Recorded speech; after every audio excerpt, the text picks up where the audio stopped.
Hello guys, I'm Robert. Here, we're gonna teach you how to sharpen knife to sharp as possible, and this channel will be only exclusively for sharpening knife for now. Alright, now we're gonna show you how sharp is the knife in the beginning, and then we're gonna show you after we sharp, and let's see how sharp it is. Alright, let's see how dull is this knife. So we're gonna use the paper to see how well it cuts. As you can see, it's barely bite in. This kitchen knife is one my mom uses every day for daily cook. They say it's decent enough, but on my eye, this is not very sharp.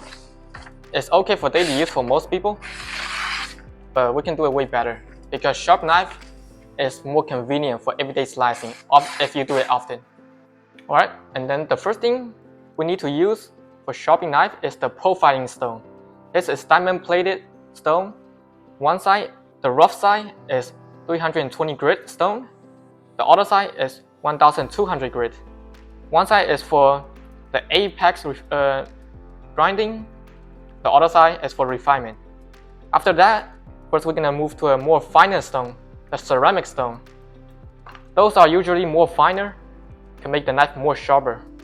And of course, we're gonna go higher and higher grit. For example, the 5000 and then the 12,000 grit. Right, now we're gonna use the profiling stone first. This is a 320 grit. Now we start sharpening. And then when we sharp, when we put in a knife on here, you can see if we just put flat on here, there's a little gap. You want to sharp the apex, so you're gonna slowly move upward, the upward thing like that. You're gonna put on here, then you need to slowly leave it up until you don't see any black gap down there. So when you sharpen it, it's actually sharpening the apex. That's very important. If you didn't do it, then you only sharp the side part, which that wouldn't make your knife any sharper because you didn't even sharp the apex correctly. Right? That's the first thing. Now we're gonna start sharpening. The first way to maintain the angle is put one finger up here. So when you put it down, you can continue to grind in the same angle, so you don't wibble too much, so you don't sharp the actual apex. Right? Then you continue that kind of motion. You don't want to wibble around too much, because if you wibble too much, you're gonna screw up the apex and you need to reprofile it again. So make sure to be careful.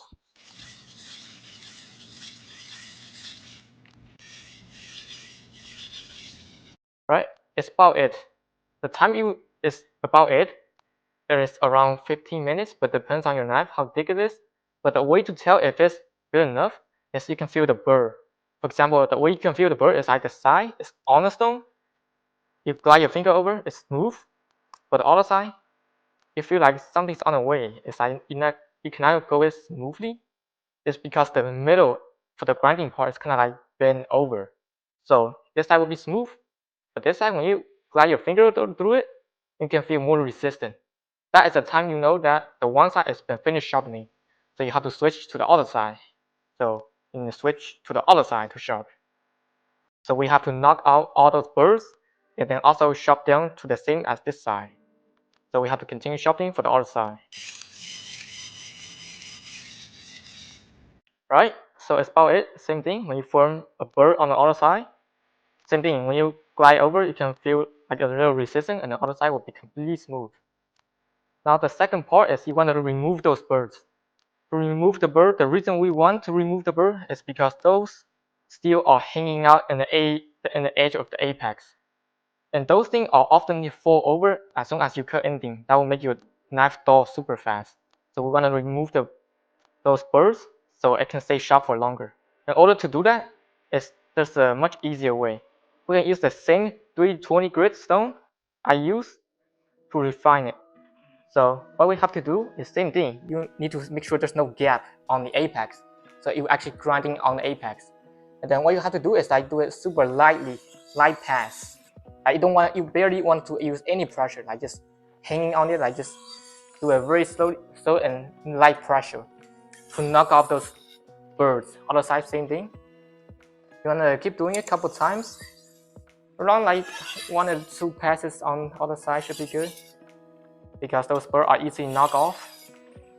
Now, if you glide it on 2 sides, you shouldn't feel any resist, because the bird should be knocked off. It looks like it still have a little bit in here, so we have to do it again. Alright, now you cannot feel much. Now let's see how sharp it is. We can make it go more sharper, but we'll see how sharp it is, because I guess that's for most knife, for most kitchen use, it's good enough. Alright, let's grab a paper. Let's see how it works right now. It's cut paper pretty smoothly right now because we removed the apex, but we'll see. It's still not bite completely. Sometimes it's kind of like not cutting it perfectly. But it does cut paper way better than the beginning. If you do it fast, it will cut better. For daily cooking, that type of sharpness is more than good enough. It cuts meat and beef and all the vegetable perfectly. But we have to make it even sharper, because sharper always better and slice easier and more satisfying. So we're gonna move to 1200 grits to refine the apex. Alright, now we have to refine the edge. After we use the 320 grits, now it's 1200 grits. Same thing, when you place the knife, when you see it closely, same thing, you need to slowly go upward like that. You need to go upward, and you need to see the gap is slowly disappear. That is how you know you got the right angle to sharp your apex. And then you do the same thing as I do before, just go back and forth and keep the angle. Just like that. And we have to, now this part will be much faster since we already profiling the stone, using the stone to profile the edge. So we already got the apex. So what we have to do is just make even more refiner. You only need around 20 pass to 15 pass, so it's way quicker. And then after you go a couple passes, you go to the opposite side, then same thing, you will feel the burr coming out on the other side. And like I said, that's much quicker because we already profiling the stone. So we already profiling the edge. Now, after you feel the burr, move to the different side. Now pick it up, and then we're very smooth. All the burrs been moved, but now same thing. The other side will be a burr, so we gotta do the same thing. We just remove the burr. Same thing. You wanna pass very slowly and make sure there's no gap in between. So you need the right angle. So we need to do like small, slow pass, and that we need to put light pressure. We don't want to sharpen it at this point. We just want to knock off those small burr in the very edge of the blade. Same as other side.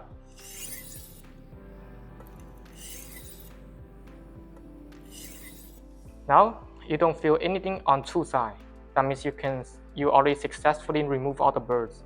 So at this point we can move on to the ceramic stone because we already done everything. But let's see what's the difference to cut another paper. Let's see how big is the result from 330 grit to 1200 grit.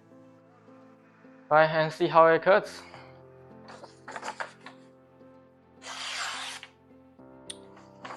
As you can see, it's already cutting pretty smoothly for those regular paper.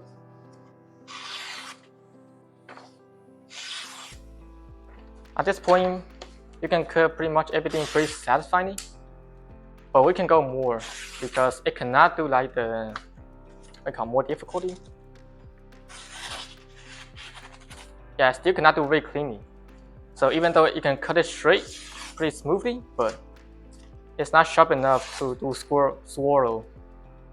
So we have to move to a much finer grit, which is the ceramic. So we can choose to move on to the higher sharpness with a much refiner stone. But when we already sharp to this point, if we use strop, we can easily reach a shaving sharp, just like when you cut off your hair on your arm, which you can either use green compound or diamond compound. And we're going to show you after I clean this knife in my hand, since it's very dirty due to all those powders after grinding off on the diamond plated stone. Alright, after we clean the knife, we are going to the next step, which you make the knife shaving sharp, which is shave the hair off your arm. Normally, when you use that kind of diamond plated stone, it's not refined enough to make the apex refined enough to shave off your arm hair. In order to do that, we need a strop. And strop is basically a layer of leather on the top, and then you put a diamond compound or green compound, which is those things that usually used to polish. Those are really refined particles that you can put it on the strop, and then you need to spread it. So when you put a knife on top of it, it will grind away super on perfect part, like super small part on the apex, so you can refine even more to make it more sharper. So here's what we're gonna do. And then the diamond compound size I use on this strop is 0.25 micron, and the other side is 0.1 micron.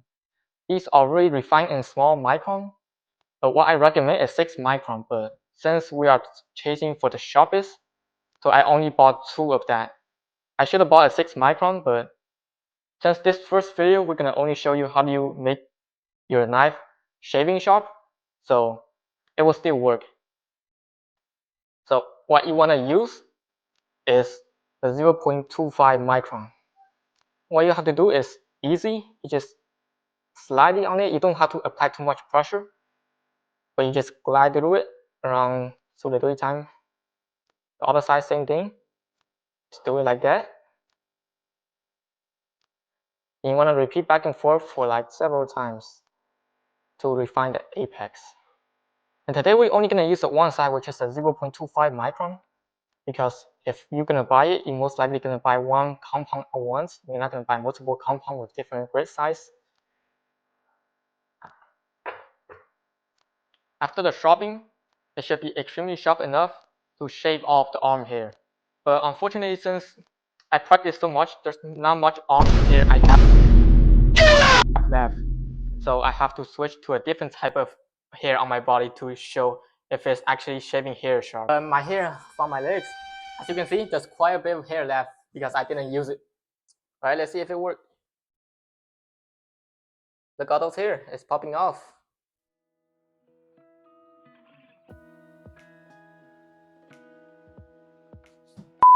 Right, we're gonna use the paper to demonstrate the sharpness again. And let's see how this time gonna goes. I'm gonna fill the paper in half. Like that. There's no cheating at all, it's just one layer. Then I'm just gonna put it on the top with no support at all. Then we're gonna slice with that. Let's see if it works.